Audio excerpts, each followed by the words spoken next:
Good morning to all. The topic for today is compounds. तो सबसे पहले हम देखते हैं कि compounds क्या होते हैं। तो जैसे कि हमने प्रीवियस लेक्चर में भी देखा कि compounds जो हैं वो substances से मिलकर बने होते हैं, ठीक है। substances क्या हैं? Pure form of matter.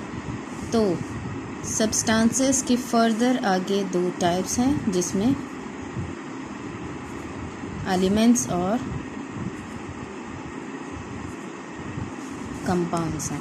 तो एलिमेंट्स को हमने प्रीवियस लेक्चर में बहुत अच्छे तरीके से एक्सप्लेन कर लिया है, उसकी जो है वो हमने एक्सप्लेनेशन देख ली है। तो आज हम डिस्कस करते हैं कंपाउंड। तो सबसे पहले हम इसकी डेफिनेशन देखते हैं। डेफिनेशन में सबसे पहले हमें पता है कि जो कंपाउंड्स हैं वो क्या हैं, सब्सटेंसेस हैं। इसमें दो या दो से ज़्यादा हमारे पास एलिमेंट्स जो हैं वो मौजूद हो सकते हैं।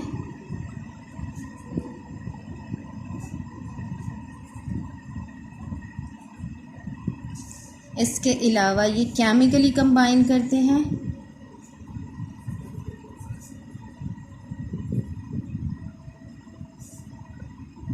और जो लास्ट पॉइंट है इनमें फिक्स्ड रेशो बाय मास होती है। तो ये हमारे पास डेफिनेशन है कंपाउंड्स की, जिसको हमने अभी देखा है। Compound is a substance made up of two और more than two elements which are chemically combined in a fixed ratio by mass. तो ये चार चीज़ें हमारी डेफिनेशन के अंदर कंप्लीट होनी चाहिए।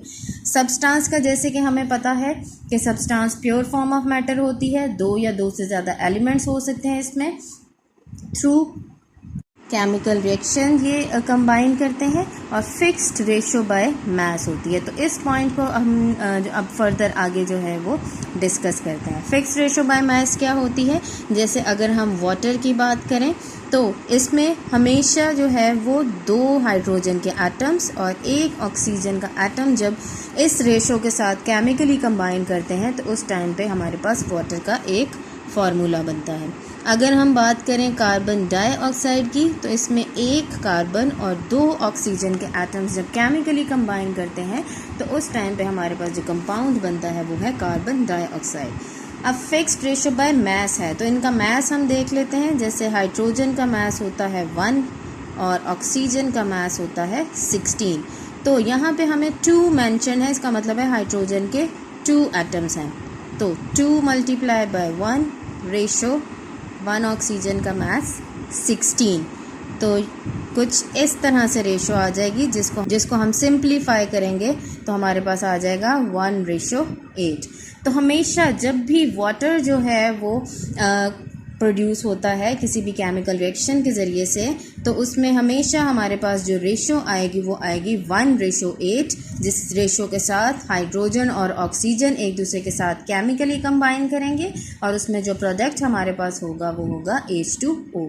इसी तरह से हम कार्बन डाइऑक्साइड की बात कर लेते हैं।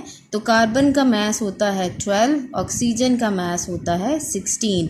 तो 12 रेशो 2 एटम्स हैं ऑक्सीजन के, तो 2 मल्टीप्लाई बाय 16 12 रेशो 32। तो जब इसको हम सिंप्लीफाई करेंगे तो आ जाएगा हमारे पास 3:8। तो जब भी कार्बन और ऑक्सीजन केमिकली कंबाइन करेंगे एक दूसरे के साथ तो हमेशा जो उनकी रेशो होगी वो 3:8 जो है वो फिक्स होगी। इस रेशो से अगर चेंज होगा तो वो कंपाउंड भी चेंज हो जाएगा, वो कंपाउंड की प्रॉपर्टीज़ भी चेंज हो जाएंगी, ठीक है। नेक्स्ट अब हम देखते हैं जब भी कंपाउंड्स बनते हैं तो उसमें जो न्यू सब्सटेंसेस बनती हैं या न्यू कंपाउंड्स जब बनते हैं तो उनकी प्रॉपर्टीज़ जो हैं वो टोटली चेंज हो जाती हैं।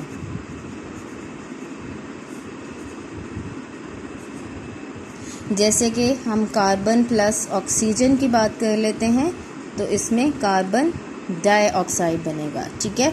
अब कार्बन हमारे पास सॉलिड फॉर्म में है, oxygen is in gas form और carbon dioxide is also in gas form. लेकिन जो प्रॉपर्टीज़ इस कार्बन और ऑक्सीजन की थी उनसे जब ये न्यू कंपाउंड बना तो इसकी प्रॉपर्टीज़ टोटली चेंज्ड होंगी, ठीक है। कार्बन की प्रॉपर्टीज़ अलग हैं, ऑक्सीजन की अलग है, और कार्बन डाइऑक्साइड जब बना तो इसकी प्रॉपर्टीज़ जो हैं वो टोटली चेंज होंगी। तो रिएक्टेंट्स जो हैं इनकी जो भी प्रॉपर्टीज़ थी वो हमेशा प्रोडक्ट से चेंज होंगे। प्रोडक्ट क्या होता है कि जो न्यू सब्सटेंस हमारे पास बनती है with the chemical combination of 2 और मोर देन 2 एलिमेंट्स, उनको हम बोलते हैं रिएक्टेंट्स। जो स्टार्टिंग मटेरियल है वो हमारे पास है रिएक्टेंट्स, और जो न्यू सब्सटेंस या कंपाउंड बनता है उसको हम बोलते हैं प्रोडक्ट। तो इनकी प्रॉपर्टीज़ जो हैं वो टोटली एक दूसरे के साथ जो है वो डिफरेंट होती हैं, एक दूसरे से मिलती नहीं है। तो नेक्स्ट जो है वो पॉइंट है, सिंपल फिज़िकल मेथड्स को यूज़ करते हुए हम कंपाउंड्स को डिकम्पोज नहीं कर सकते उनके रिएक्टेंट्स के अंदर, ठीक है। तो सिंपली जो हमारे पास मेथड्स हैं, जैसे फिल्ट्रेशन का हो गया, सिंपल मेथड्स हैं हमारे पास, तो इस तरह से फिज़िकल मेथड्स के ज़रिए से हम इनको जो है वो इसके कंस्टिट्यूएंट्स में या जो रिएक्टेंट्स हैं जिनसे मिलकर वो बना हुआ है, हम इसको डिकम्पोज नहीं कर सकते, ठीक है। फर्दर जब हम देखते हैं तो हमारे पास कंपाउंड की फर्दर आगे 2 टाइप्स आ जाती हैं। इन टाइप्स में हमारे पास आता है covalent compounds and ionic compounds. तो पहले हम कोवलेंट कंपाउंड्स की बात करते हैं। जो कोवलेंट कंपाउंड्स होते हैं इनको हम रिप्रेजेंट करते हैं मॉलिक्यूलर फार्मूला से।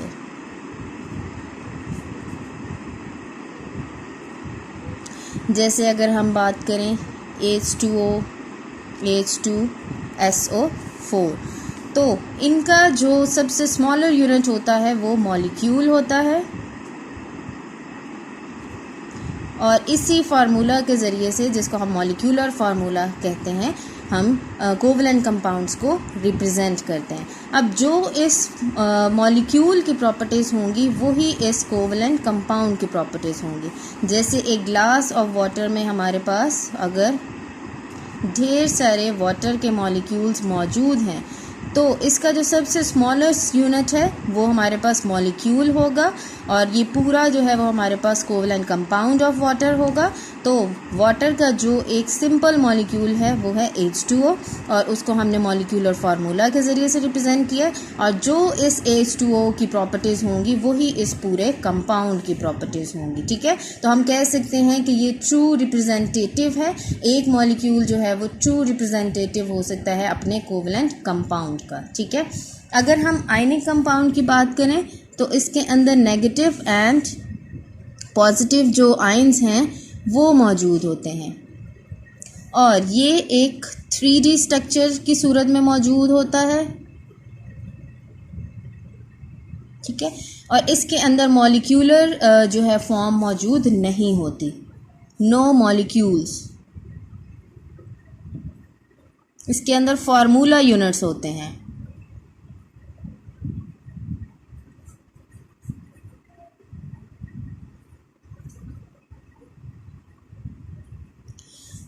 अब फार्मूला यूनिट क्या है, जैसे हम सोडियम क्लोराइड का फार्मूला यूनिट देख देते हैं तो वो है हमारे पास NaCl।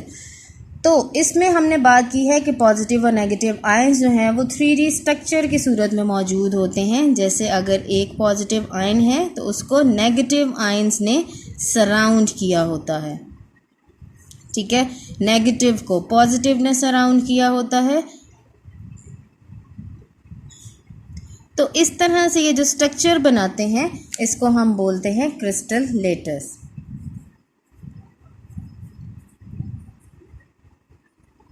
ठीक है। अब इसी स्ट्रक्चर की वजह से, जिसमें नेगेटिव पॉजिटिव आयन्स ने एक दूसरे को सराउंड किया होता है, इनका मेल्टिंग पॉइंट और जो बॉइलिंग पॉइंट है वो बहुत ज़्यादा हाई हो जाता है, ठीक है। इनकी जो फोर्सेस हैं, पॉजिटिव और नेगेटिव आयंस जो एक दूसरे को इलेक्ट्रोस्टैटिक फोर्सेस की मदद से एक दूसरे को अट्रैक्ट करते हैं, तो उसकी वजह से इनका मेल्टिंग पॉइंट और बॉइलिंग पॉइंट जो है बहुत ज़्यादा बढ़ जाता है, ठीक है।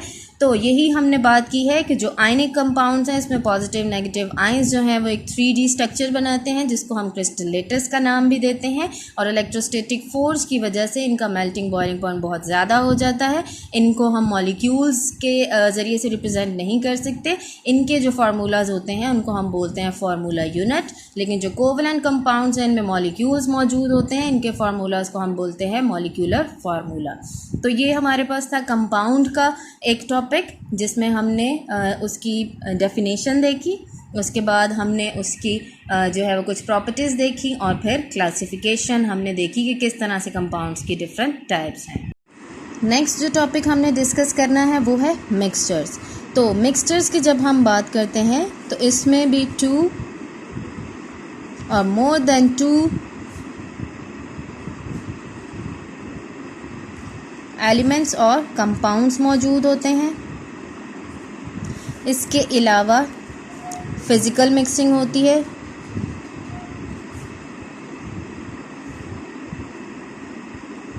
और जिसमें थर्ड पॉइंट है वो है हमारे पास कि विदाउट एनी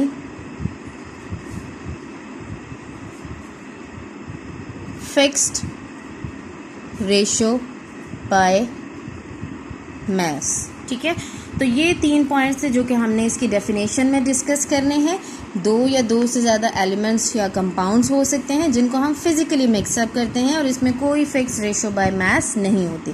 फिज़िकल मिक्सिंग क्या है कि हम विदाउट एनी काउंटिंग या विदाउट एनी जो है मेजरिंग हम चीज़ों को मिक्सअप कर सकते हैं। जैसे 1 गिलास पानी लिया हमने, उसमें 4 चम्मच हमने शुगर ऐड कर दी, तो वो हमारे पास जो एक मिक्सचर बनेगा उसमें जो है वो हमने फिज़िकल मिक्सिंग की है। ठीक है, फिर इसमें कोई फिक्स रेशो बाय मास नहीं होगी। जैसे हमने कंपाउंड्स में बात की कि 1:8 के साथ वाटर का मॉलिक्यूल बनता है और जो 3:8 है उसके साथ जो है वो कार्बन डाइऑक्साइड का मॉलिक्यूल बनता है। तो कोई इसमें प्रॉपर फिक्स रेशो नहीं है। हम फिज़िकली चीज़ों को मिक्स करते हैं, कोई इसमें केमिकल रिएक्शन नहीं होता। जैसे कंपाउंड्स में होता है कि वो केमिकली कंबाइन करते हैं, रिएक्शन होता है प्रॉपर, लेकिन मिक्सचर्स में उस तरह से कोई भी रिएक्शन नहीं होता।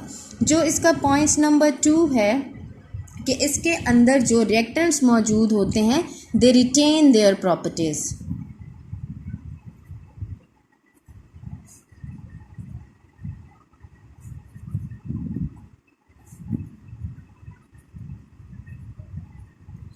जितने भी रिएक्टेंट्स मौजूद होंगे उनकी प्रॉपर्टीज़ जो हैं वो हमें प्रोडक्ट में भी नज़र आएंगी। जैसे हमने बात की कि हमने ग्लास ऑफ वाटर लिया और उसके अंदर हमने शुगर ऐड कर दी, तो जो शुगर है उसका टेस्ट पहले भी स्वीट था और रिएक्शन के बाद या फिज़िकली मिक्सिंग के बाद भी जो है उसका जो टेस्ट होगा वो स्वीट ही रहेगा।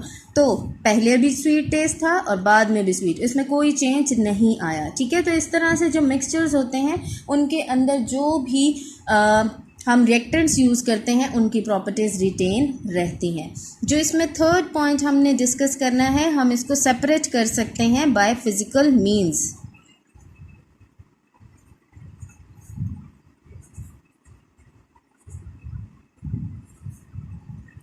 अब कौन कौन से मेथड्स हम यूज़ कर सकते हैं उनको हम देख लेते हैं कि हम किस तरह से डिफरेंट मेथड्स को यूज़ करते हुए हम इन मिक्सचर्स को सेपरेट कर सकते हैं।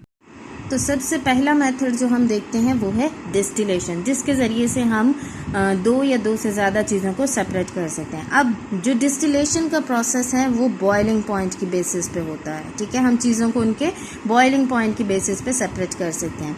जैसे अगर हमारे पास एक मिक्सचर हो अल्कोहल और वाटर का, अल्कोहल का 78 डिग्री सेंटीग्रेड अगर बॉइलिंग पॉइंट है और वाटर का है 100 डिग्री सेंटीग्रेड बॉइलिंग पॉइंट है, तो जिसका बॉइलिंग पॉइंट पहले आएगा वो पहले सेपरेट हो जाएगा दूसरे कंपाउंड से। हमने क्या करना है कि एक कंडेंसर लेना है। इस जो इंस्ट्रूमेंट है उसको हम बोलते हैं कंडेंसर बोलते हैं। ठीक है, अब इसमें 2 जो हैं हमारे पास आउटलेट्स होते हैं जिसमें वाटर पाइप्स जो हैं वो अटैच्ड होते हैं। ठीक है, एक जो पाइप होता है उससे वाटर इस इनलेट के अंदर आ रहा है, इस ट्यूब के अंदर आ रहा है जिसको कंडेंसर का है, और एक से जो है वो हॉट वाटर जो है वो बाहर एलिमिनेट हो रहा है। ठीक है, यहाँ से कोल्ड वाटर एंटर होगा और यहाँ से लीव करेगा हॉट वाटर उस हीट को एब्जॉर्ब करने के बाद। अब जैसे ही हमने जो अल्कोहल और वाटर का एक मिक्सचर था उसको इस कंटेनर में हमने कंडेंसर के साथ अटैच कर दिया, तो क्या होगा जब हम इसको हीट करेंगे तो ये कंपाउंड जब 78 डिग्री सेंटीग्रेड का टेम्परेचर अटेन कर लेगा तो ये in the form of small vapour जो है इस ट्यूब के अंदर मूव करना शुरू हो जाएगा, ठीक है। तो ये जो है वो स्मॉल वेपर्स की सूरत में जब यहाँ पे मूव कर रहा होगा तो इस वाटर की वजह से वो हीट जो है वो वाटर एब्जॉर्ब कर लेगा, तो ये लिक्विड फॉर्म में फिर यहाँ से हम दूसरे कंटेनर के अंदर कलेक्ट कर लेंगे। जब 78 डिग्री सेंटीग्रेड पे ये सारा अल्कोहल एवापोरेट हो जाएगा तो इस तरह से हमने अल्कोहल को इस वाटर से सेपरेट कर लिया। तो 2 से ज़्यादा जो है वो लिक्विड्स भी हो सकते हैं अगर मिक्सअप, तो उनके भी बॉइलिंग पॉइंट की रेंज पे हम इनको सेपरेट कर सकते हैं। उसके बाद जो नेक्स्ट हमारे पास मेथड आता है वो है फिल्ट्रेशन। अब इसमें हम क्या करते हैं, एक फ़नल यूज़ करते हैं, ठीक है, उसके अंदर फ़िल्टर पेपर अटैच करते हैं और साथ में हम एक एम्प्टी जो है वो कंटेनर या बीकर रखते हैं। जो हमारा मिक्सचर है, फॉर एग्ज़ाम्पल हमारे पास है mixture of sand plus water और हम चाहते हैं इस सैंड को हम अलग कर सकें इस वाटर से। तो हम इस मिक्सचर को जब यहाँ पे पोर करेंगे तो जितनी भी सैंड होगी वो इस फिल्टर पेपर पर रह जाएगी और जो लिक्विड होगा वो इस कंटेनर में कलेक्ट कर लेंगे। तो इस तरह से हम सॉलिड और लिक्विड्स को फिल्ट्रेशन के ज़रिए से हम उनको सेपरेट कर सकते हैं। उसके बाद जो थर्ड मेथड है वो है एवेपोरेशन। एवेपोरेशन में भी क्या है, जैसे अगर हमारे पास mixture of salt and water है तो हम उसको हीट करेंगे। जब हीट करेंगे तो जितना भी वाटर होगा इसमें से एवेपोरेट हो जाएगा और जो सॉलिड फॉर्म में हमारे पास एक पाउडर फॉर्म में जो प्रेसिपिटेट्स बाकी रह जाएंगे वो सॉल्ट के होंगे, ठीक है। तो इस तरह से हमने एवेपोरेशन के मेथड से सेपरेशन कर ली। नेक्स्ट जो हमारे पास मेथड है वो है क्रिस्टलाइजेशन। अब इसमें हमने क्या करना होता है, सुपर सैचुरेटेड मिक्सचर बना जाता है। सुपर सैचुरेटेड मिक्सचर क्या होता है कि हमने एक ग्लास ऑफ वाटर लेना है, उसमें हमने मैक्सिमम अमाउंट ऑफ शुगर जो है वो उसको डिज़ोल्व करना है। जितनी अमाउंट ऑफ शुगर उसमें डिज़ोल्व हो जाए, जब उसमें शुगर डिज़ोल्व होना जो है वो बंद हो जाए फिर हम क्या करेंगे, उसको हीट करेंगे। हीट करने के बाद हम उसमें और शुगर ऐड करेंगे तो एक पॉइंट फिर ऐसा आएगा जब उसमें शुगर डिज़ोल्व होना बंद हो जाएगी। तो उस पॉइंट पे हमने हीट को बंद कर देना है और फिर हम क्या करेंगे, जब उस मिक्सचर को कूल डाउन करेंगे तो उसमें छोटे छोटे हमें क्रिस्टल्स जो हैं वो नज़र आना शुरू हो जाएंगे, ठीक है। तो इस फॉर्म में क्या होता है कि हम क्रिस्टलाइजेशन के ज़रिए से भी चीज़ों को सेपरेट कर सकते हैं। और लास्ट मेथड है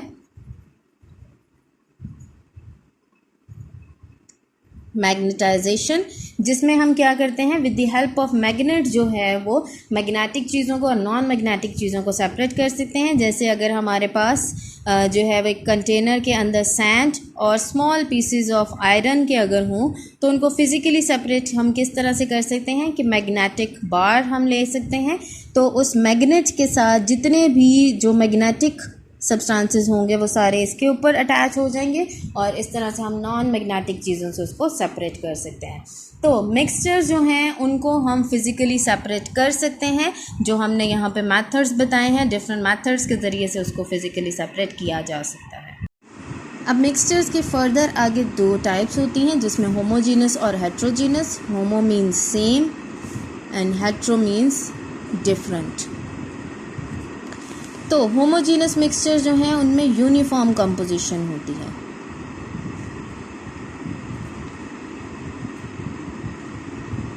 और जो हमारे पास हेट्रोजीनस होते हैं उनमें डिफरेंट कंपोजिशन होती है।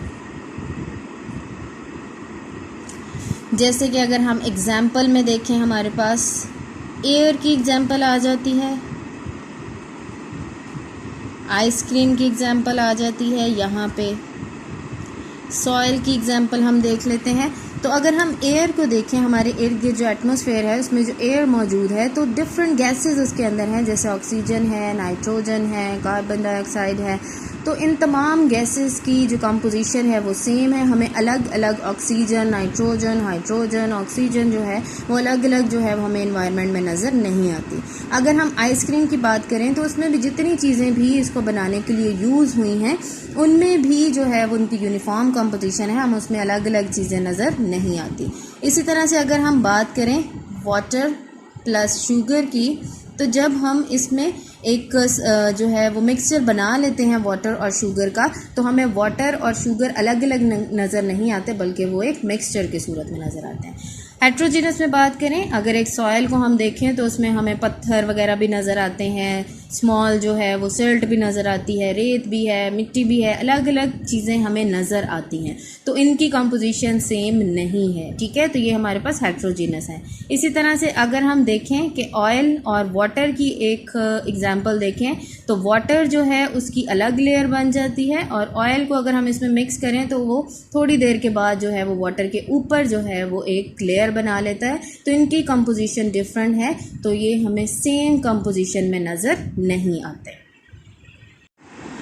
तो यहाँ पे हमारे पास अब कुछ डिफरेंसेस हैं जो हमने कंपाउंड का और मिक्सचर का एक टॉपिक कंप्लीट किया है, उसमें हम देखते हैं कुछ डिफरेंसेस। तो सबसे पहले आता है फॉर्मेशन, कि बनते किस तरह से हैं कंपाउंड्स और मिक्सचर। तो दोनों जो हैं वो डिफरेंट हैं। अब जो कंपाउंड्स हैं उसमें केमिकल कम्बिनेशन ऑफ एटम्स होता है, लेकिन मिक्सचर में हमने देखा कि हम फिज़िकली चीज़ों को मिक्सअप कर सकते हैं विदाउट एनी केमिकल रिएक्शन, तो वो हमारे पास मिक्सचर्स होते हैं। उसके बाद आइडेंटिटी ऑफ कंस्टिट्यूएंट्स, तो इसमें क्या होता है कि जो हमारे पास रिएक्टेंट्स होते हैं उनकी प्रॉपर्टीज़ और होती हैं, और जो नेक्स्ट हमारे पास कंपाउंड्स बनते हैं उनकी प्रॉपर्टीज़ और होती हैं। जैसे हमने कार्बन और ऑक्सीजन की एक एग्जांपल देखी, कार्बन डाइऑक्साइड बनता है, तो रिएक्टेंट्स की प्रॉपर्टीज़ डिफरेंट होंगी, लेकिन जो हमारे पास न्यू सब्सटेंसेस बनती हैं, न्यू कंपाउंड्स बनते हैं, उनकी प्रॉपर्टीज़ जो हैं वो टोटली डिफरेंट होंगी।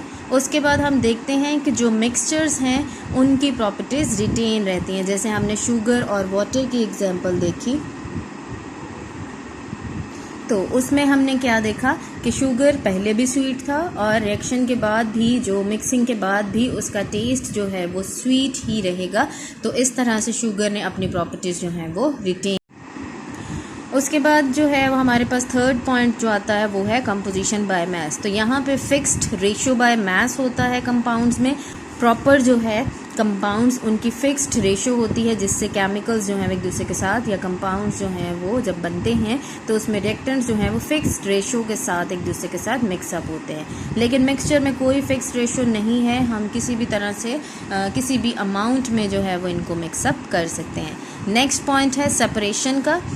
जो कंपाउंड्स हैं उनको हम सिंपल फिज़िकल मींस के ज़रिए से सेपरेट नहीं कर सकते, लेकिन मिक्सचर्स जो हैं उनको हम प्रॉपरली जो है वो हमने डिफरेंट मेथड्स देखे हैं कि किस तरह से उसके अंदर मौजूद जो रिएक्टेंट्स हैं उनको हम सेपरेट कर सकते हैं। रिप्रेजेंट करने के लिए जो कंपाउंड्स हैं उनके लिए डिफरेंट केमिकल फार्मूलाज हैं, जैसे H2O, CO2, NaCl, इस तरह से उनके फार्मूलाज हैं। लेकिन जो मिक्सचर्स हैं उनके कोई फार्मूलाज नहीं है। अब जैसे हमारे पास मिक्सचर है वाटर प्लस शुगर, तो उसका कोई स्पेसिफिक फार्मूला मौजूद नहीं है। कंपोजिशन में जो कंपाउंड्स हैं वो हमेशा होमोजीनस यूनिफॉर्म कंपोजिशन होगी, लेकिन मिक्सचर में होमो और हेट्रो दोनों तरह के कंपाउंड्स हो सकते हैं। अब जो हमारे पास कंपाउंड्स हैं उनका बहुत ज़्यादा और फिक्स्ड जो है वो इनका एक मेल्टिंग पॉइंट होगा, वो चेंज नहीं होगा।